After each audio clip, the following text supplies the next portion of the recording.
ಕನ್ನಡದ ಚಿತ್ರರಂಗದ divine star ಖ್ಯಾತಿಯ ರಿಷಬ್ ಶೆಟ್ಟಿ ಅವರ ಕಾಂತಾರ ಚಾಪ್ಟರ್ 1 ಸಿನಿಮಾ ಕೆಲಸಗಳು ಬಿರುಸಿನಿಂದ ಸಾಗಿವೆ. ಸಿನಿಮಾ ನೋಡುವ ಪ್ರೇಕ್ಷಕರ ಕಾತರ ಹೆಚ್ಚಾಗಿದೆ. ಈ ಸಿನಿಮಾ ಬಿಡುಗಡೆಗೂ ಮುನ್ನ ಬಹು ಬೇಡಿಕೆ ನಟನ ಹೊಸ 2 ಸಿನಿಮಾಗಳು ಘೋಷಣೆಯಾಗಿವೆ. ಇತ್ತೀಚೆಗಷ್ಟೇ ಜೈ ಹನುಮಾನ್ ಸಿನಿಮಾ ಅನೌನ್ಸ್ ಆಗಿತ್ತು. ಇದೀಗ ಛತ್ರಪತಿ ಶಿವಾಜಿ ಮಹಾರಾಜರ ಚಿತ್ರ ಕೂಡ ಘೋಷಣೆಯಾಗಿದೆ.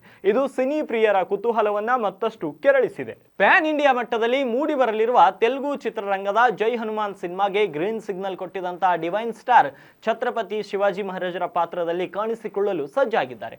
ಈ ಸಿನಿಮಾವೀಗ ಅಧಿಕೃತವಾಗಿ ಘೋಷಣೆಯಾಗಿದೆ. ಸಂದೀಪ್ ಸಿಂಗ್ ನಿರ್ದೇಶನದ ಹಿಸ್ಟಾರಿಕಲ್ ಡ್ರಾಮಾದಲ್ಲಿ ಡಿವೈನ್ ಸ್ಟಾರ್ ಮುಖ್ಯ ಭೂಮಿಕೆಯಲ್ಲಿದ್ದು ಗಮನಾರ್ಹ ಪೋಸ್ಟರ್ ಕೂಡ ಅನಾವರಣಗೊಂಡಿದೆ.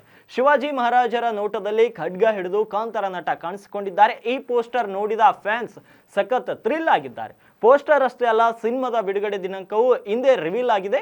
ಛತ್ರಪತಿ ಮಹಾರಾಜರ ಸಿನಿಮಾವು 2027ರ ಜನವರಿ 21ರಂದು ಬಿಡುಗಡೆಯಾಗುವುದಾಗಿ ರಿಷಬ್ ಶೆಟ್ಟಿ ತಿಳಿಸಿದ್ದಾರೆ.